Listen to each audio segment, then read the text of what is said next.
Bismillahirrahmanirrahim. Assalamualaikum warahmatullahi wabarakatuh. Alhamdulillah wassalatu wassalamu ala Rasulillah ibni Abdillah la haula wala quwata illa billah. Allahumma salli ala sayyidina Muhammad wa ala ali sayyidina Muhammad wa man tabi'akum bi ihsa ila yaumiddin. Qala Allah Ta'ala ya ayyuhalladzina amanu taqullaha haqqa tuqatih wa la tamutunna illa wa antum muslimun. Saudara-saudariku yang di mana saja yang insya Allah kita semua dirahmati oleh Allah Subhanahu wa Ta'ala. Kita bersyukur kepada Allah bahwa setiap nikmat yang Allah berikan kepada kita adalah merupakan cintanya Allah kepada kita.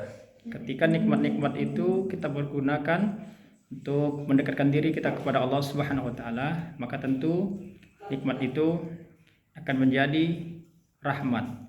Namun ketika nikmat itu menjadikan kita jauh daripada Allah Subhanahu wa Ta'ala, maka nikmat itu akan berubah menjadi laknat.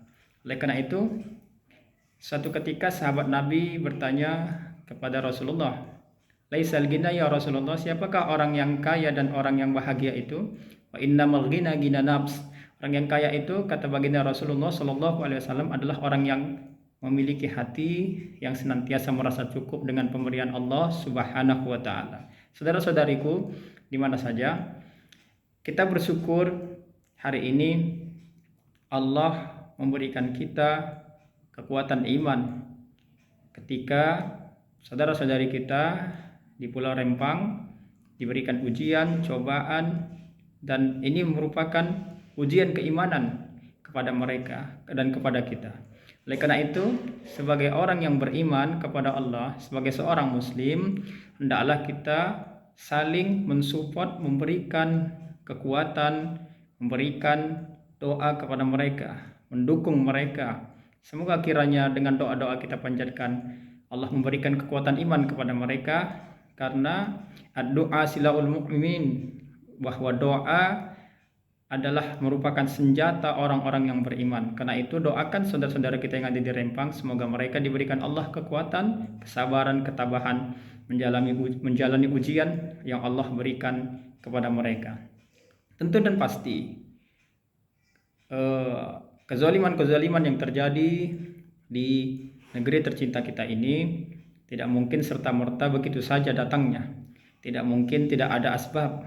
Nah, saudara-saudariku yang dirahmati oleh Allah, apa yang menjadi asbab terjadinya kerusuhan, kehancuran, kezaliman para pemimpin, para pejabat, para penguasa memiliki kekuasaan yang Allah berikan kepada mereka, tapi mereka tidak pergunakan untuk menegakkan keadilan dan kebenaran. Apa yang terjadi?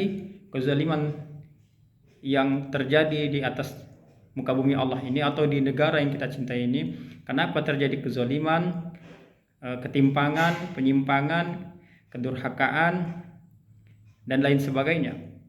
Di antara sebab terjadinya itu, coba kita menintrospeksi diri kita sendiri. Barangkali kita jauh dari syariat yang Allah perintahkan.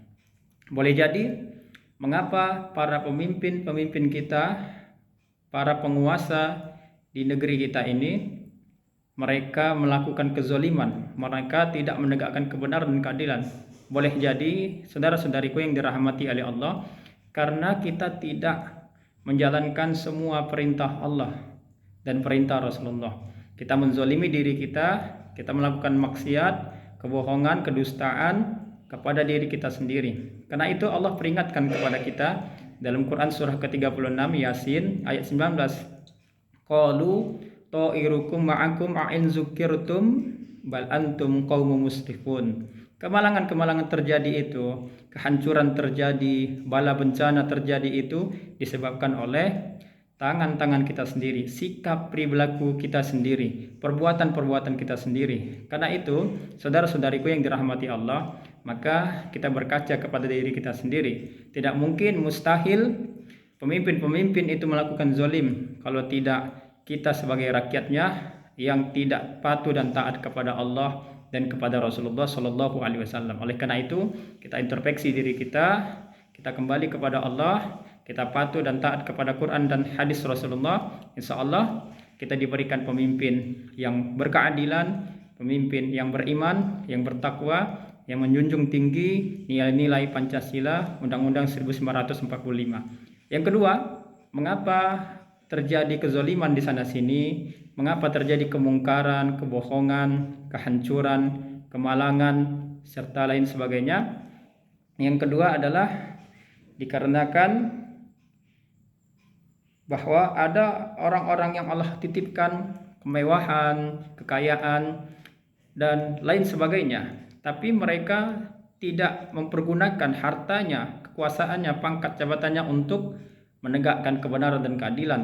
Siapa mereka? Mereka lah para tokoh-tokoh bangsa kita, para orang-orang yang hidup mewah di negeri kita ini. Sampai satu surat dikatakan oleh Allah SWT kepada mereka yang hidup mewah di negeri ini. Surat Al-Isra, surat ke-17, ayat 16. Allah SWT mengatakan, wa iza aradna ay an nukhlika qaryatan amarna mutra fiha fafasaqqu fiha fahaqqa 'alaiha al-qaul.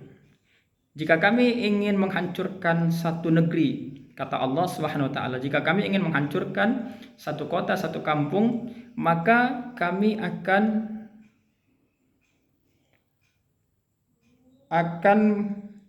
mengatakan kepada orang yang hidup mewah di negeri itu, di kampung itu, untuk mentaati Allah dan Rasul-Nya. Tapi ternyata, saudara-saudariku yang dirahmati Allah, mereka ingkar kepada Allah, mereka durhaka kepada Allah, maka Allah utuslah azab bala bencana. Fa haqqa 'alaiha al-qaul, maka berlakulah hukuman kami. Terjadilah gempa, bencana, longsor, kebakaran, banjir di mana-mana. Itu disebabkan orang-orang yang hidup mewah di negeri kita. Siapa orang-orang yang hidup mewah di negeri kita?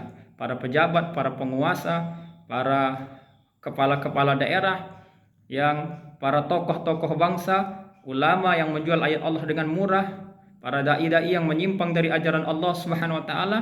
Maka itulah yang menyebabkan datangnya kerusakan di muka bumi ini, kehancuran di muka bumi ini, bala bencana, banjir yang tidak pernah kunjung surut, tidak pernah reda, tidak pernah selesai. Itu disebabkan oleh orang-orang yang hidup mewah di negeri ini. Mereka durhaka kepada Allah, durhaka kepada hamba-hamba Allah yang soleh. Maka kata Allah Subhanahu wa taala, fa haqqa 'alaiha al-qaul fadammarnaha tadmira. Maka tidak ada satupun yang menolong mereka nanti di dalam neraka jahanam, dan mereka kekal di dalam neraka jahanam. Saudara-saudariku yang dirahmati oleh Allah Subhanahu wa taala. Lalu kemudian yang ketiga, apa yang menjadi sebab terjadinya kezoliman di negeri kita? Munculnya pemimpin-pemimpin zolim, munculnya penguasa-penguasa durhaka kepada Allah dan kepada Rasulullah, tidak taat dengan perintah Allah dan kepada Rasulullah. Yang ketiga adalah kata Allah Subhanahu wa taala di dalam Quran surah An-Nisa ayat 145, bahwa menjadi sebab terjadinya kezoliman, kedurhakaan, penyimpangan, kerusakan, dan terpecahnya umat Islam disebabkan oleh munculnya orang-orang munafik di kalangan umat Islam itu sendiri. Allah Subhanahu wa taala mengatakan dalam Quran surah An-Nisa ayat 145. Allah Subhanahu wa taala berfirman, innal munafiqina fid darkil asfali minan nar. Sesungguhnya orang-orang munafik itu ditempatkan Allah Subhanahu wa taala di neraka yang paling bawah, neraka jahanam, finnar. Walan tajida lakum nasira, dan tidak ada satupun yang mampu menolong mereka. Meskipun harta mereka, jabatan, kekuasaan, keluarga mereka tidak lagi mampu menolong. Oleh karena itu, saudara-saudariku yang dirahmati Allah Subhanahu wa taala, apa dasar sebab yang menjadikan umat Islam itu terpecah belah?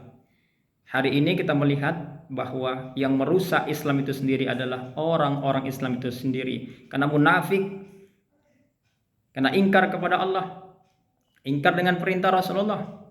Dan orang-orang munafik, kata Allah SWT, innal munafiqina fid darkil asfali minan nar. Mereka kekal di dalam neraka jahanam. Walan tajida lahum nasira. Tidak ada satupun yang mampu menolong mereka, yaitu orang-orang munafik di dalam neraka jahanam. Laknatullah alaih. Nauzubillah.